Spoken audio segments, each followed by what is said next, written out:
Everybody, please say hi to Michael Dowse.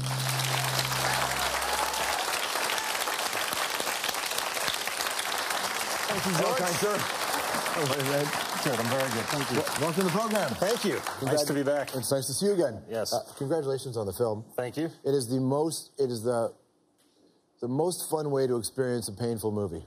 The F word you would imagine would be for a different word, but this idea of being stuck in a friend zone in a relationship is death. It's death, and I think it's something anybody can relate. I'm sure you've had that experience. Yes. I have had that experience. It's when your friends look over at you and they go, guess what? You're done. You're the friend. You're done. You're done. There's going to be tears before bedtime. And you could relate to the story? Oh, yeah.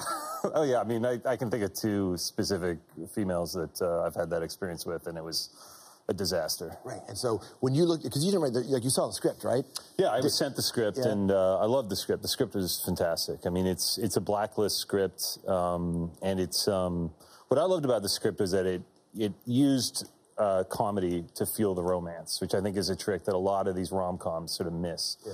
And the two characters sort of express their affection for each other through banter and through jokes. And as the movie goes on and it boils more and more, you see that while they're ripping the piss out of each other and bantering back and forth, they're really just showing their affection for each other. Right. And it's a beautiful friendship and a beautiful relationship between the two. But when you say blacklist, there's a bunch of films that never get made, right? Screenplays that don't get made? Yeah, it's basically a poll from all the assistants in Hollywood where they vote on what their favorite unmade screenplay is. Yeah, because an assistant will read a screenplay long before an agent often does, right? 100%. And so they just come up with this separate list, and you read it when this is the film I want to make.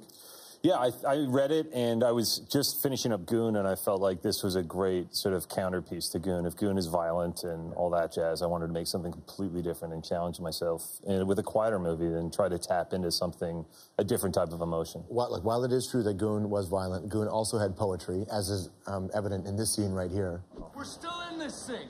We just need a quick one. Listen up, Cash! We gotta work harder than them, okay? Get harder than them, guys. You know what's hard work? Going through a divorce. She's trying to get all my money now. She can have half of it. I don't give a The other half, hard work, mine. Some guys on their team are divorced. 3 guys there whose marriages are in the toilet. We're playing divorced guys. Yeah. We gotta be triceps, biceps, arceps, hard. Hard. Greek, underground, gay porn, hard. You're all Adonises. Highlanders, gay porn, hard. Gay porn, hard. Gay porn hard. Gay porn hard, actual poetry. Where did gay porn hard come from, that line? I think that's the great Richard Clarkin, who's a great Toronto-based actor. I can't remember. It's such a mess. I think I might have asked him to yell it out at some point, or it's just an added sort of, the guy gets going, and I mean, there's other takes in there where we turn the camera off him and he'd start going on about how hard Rush is and all this. I mean, there's so many great sort of tangents that he did. I can't remember where gay porn, it just came out of that process. But have you heard, now I'm sure you've heard that actual hockey players and actual pros, some of the dialogue from Goon is being used in dressing rooms now. Well, yeah, I mean, you'll appreciate this. My crowning achievement is having Carey Price refer to his goalposts as Siegfried and Roy. Last year, that was it. I was like, I'm done. I can hang up the skates now. Absolutely. Yeah. How do you get, let's go back to F Word for a second. So you get the script, you really like it, and you've made good films, great films, but how do you get Adam Driver, Harry Potter, Zoe Kazan, you know, I mean, Radcliffe's a really good actor. Like, Radcliffe's he's separated himself from that Potter stuff. How do you get all these people together in this picture? You start with Dan. I mean, you start with getting Daniel, and we knew he was sort of looking to branch out, and he was interested in a role like this. So it was a very quick and simple process, which it normally isn't, where you sent him the script and he read it, and within 10 days I was in London meeting with him. You sent it to his agent? How did you meet him? How did that whole thing come? Yeah, we sent it to the agent. I wrote him a letter. We sent it to him. He read it very quickly. I was on a Skype call within a week and in London 10 days later and meeting him, and everything got sealed away quite quickly. And then once we had Dan, then you can start, you have your cornerstone, and then you start building. It's a fantastic cast. I mean, I couldn't be happier with the cast. You know, one of the funniest things I've ever experienced in my life, I was in Ottawa at this Governor General's Award or something like that. I had been presenting, and afterwards I was backstage, or no, in the audience, and I saw, I think it was Diener from FUBAR, right? We were just talking with Paul, Kid Calgary. We're just hanging out, having a conversation, and through the background, all I hear is this voice going, "Is that FUBAR?" It's this woman's voice. "Is that FUBAR? I love that. I gotta go meet that person." And I look over, and it's the Prime Minister's wife. It's It was, you know, Lorene Harper, who, by the way, is as fun as you can possibly imagine. And you should have seen the look in his face. He was like, I'm sorry, what?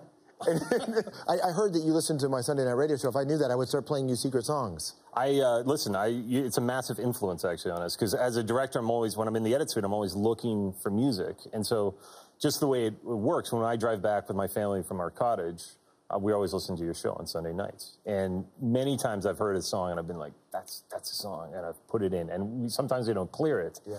But what was the song? That's the Sound of the Police, the Chaos song. I remember hearing that like a couple of years ago, and then putting it in Goon when he shows up at his apartment, and then not being able to clear it, and ending up putting in some French rap song. Yeah.